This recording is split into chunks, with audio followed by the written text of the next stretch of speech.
California, man, the Golden State, land of dreams, Hollywood, sunshine, you know the drill. But what about the flip side, the underbelly of the California dream? Yeah, we're going there. Tucked away in the vastness of this state, hidden amongst the beauty, are these towns. Remote, desolate, almost forgotten, places where the struggle is real, and the dream, more like a nightmare. We're talking isolation you wouldn't believe, lack of basic necessities, weather that'll test your soul. Seriously, these places should come with a giant warning sign, turn back now. But hey, someone's gotta do it, right? This is a journey into the heart of remote California, to the towns where living is tough, unforgiving, and anything but glamorous. Buckle up because it's gonna be a bumpy ride. Let's go! Alright, first up we're headed to Bodie. Now this place isn't just remote, it's practically a ghost town. I mean, it literally is a ghost town. We're talking a population hovering somewhere around zero. Back in the day though, this was a booming gold mining town. Saloons, shootouts, the Wild West, the whole 9 yards. But the gold dried up, people moved on, and Bodie became a relic of the past. Today, it's frozen in time, preserved as a state historic park. You walk down the streets and it's like stepping back into the 1880s. Buildings are left exactly as they were when the last residents left.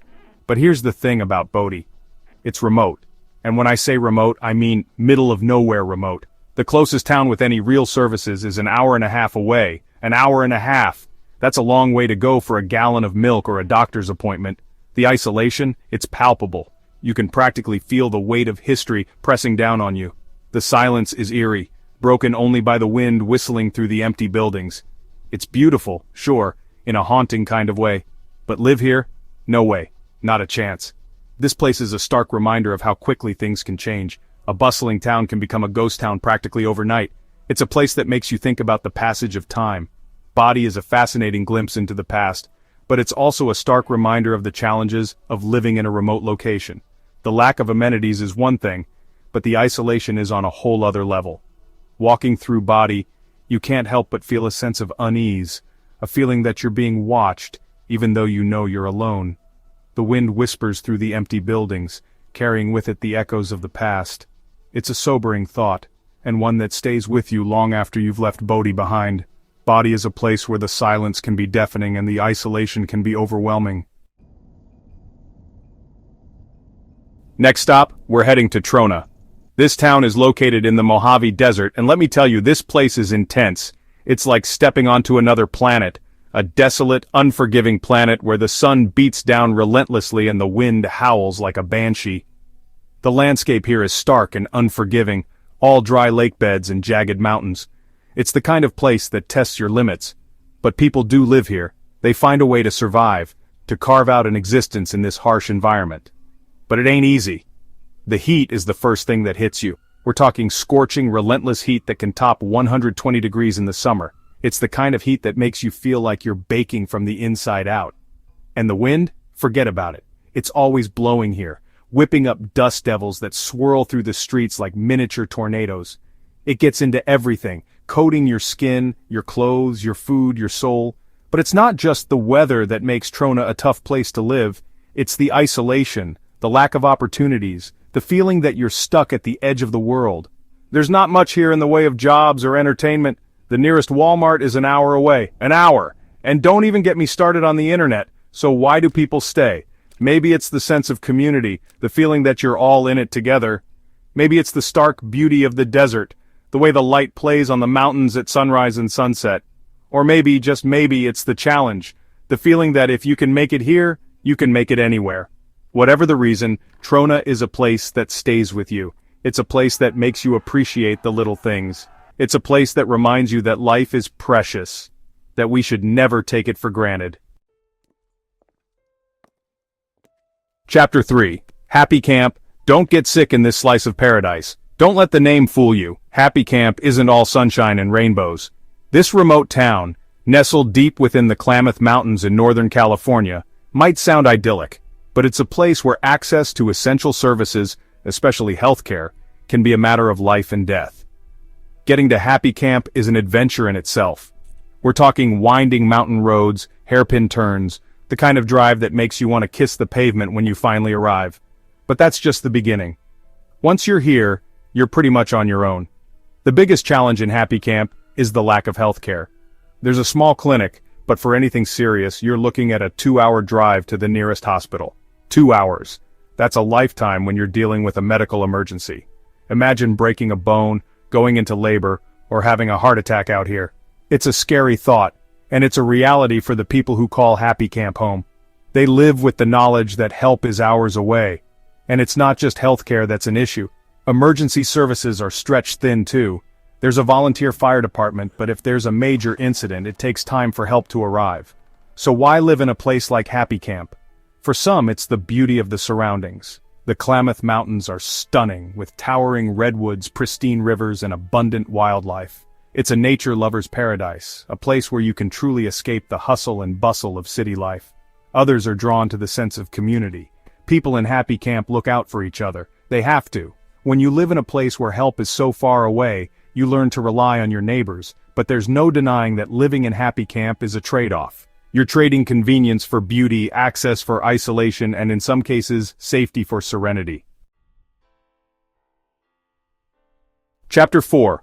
Bombay Beach. Stuck in the mud of the American dream, Bombay Beach. The name might conjure up images of exotic beaches and Bollywood glamour, but this town, situated on the eastern shore of the Salton Sea, is a far cry from its namesake. This is a place where the American dream has run aground, leaving behind a community grappling with poverty, unemployment, and a sense of hopelessness. The Salton Sea itself is an environmental disaster, a shrinking inland sea plagued by salinity and pollution. The stench of decay hangs heavy in the air, a constant reminder of the ecological catastrophe unfolding before your eyes. Bombay Beach was once a thriving resort town, a desert oasis drawing tourists and snowbirds seeking sun and recreation. But as the Salton Sea's health declined, so too did the fortunes of Bombay Beach. Tourists stopped coming, businesses shuttered, and the town slipped into economic decline.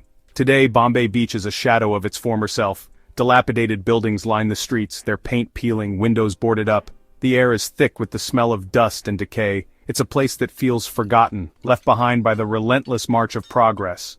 The biggest challenge facing Bombay Beach is the lack of jobs. Unemployment is rampant, and opportunities are scarce. Many residents rely on government assistance just to get by. The poverty is visible everywhere you look. But amidst the poverty and despair, there's a flicker of resilience, a sense of community that refuses to be extinguished. Artists and creatives have been drawn to Bombay Beach in recent years, finding beauty in the decay, inspiration in the desolation. They're breathing new life into the town, creating art installations, hosting music festivals, and trying to change the narrative of Bombay Beach. Chapter 5. Darwin, off the grid and off the map.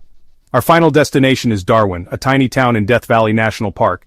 This is as far off the grid as it gets. No cell service, limited internet, and the nearest store is 2 hours away. Darwin is a town of extremes, one of the hottest, driest, and lowest places in North America. Summer temperatures can exceed 120 degrees. It tests human endurance where surviving is an accomplishment. People live here for the solitude and stark beauty. Darwin residents are independent, resourceful, and eccentric. You need to be self-sufficient and entertain yourself without modern luxuries. For those who embrace isolation, Darwin offers peace and tranquility. The night sky is ablaze with stars, reminding you of the universe's vastness. Living in Darwin shows that true happiness comes from within. If you want to escape modern life and reconnect with nature, Darwin is the place for you. So, you want to move to remote California? There you have it. A glimpse into the lives of people living in some of the most remote and challenging towns in California. From the ghost town of Bodie to the scorching heat of Trona, the limited healthcare of Happy Camp, the economic struggles of Bombay Beach, and the off-grid isolation of Darwin, these towns offer a stark contrast to the stereotypical image of the Golden State. Living in these places is not for everyone.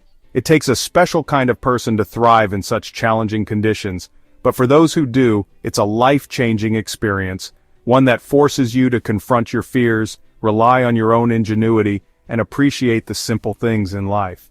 If you're thinking about making a move to a remote town, do your research, weigh the pros and cons, and be prepared for a challenge. But most importantly, be open to the unexpected. You never know what you might discover about yourself when you step outside your comfort zone and embrace the unknown. So, what are you waiting for? Get out there and explore, just maybe not these places, or maybe just maybe these are the exact places you need to be. You decide.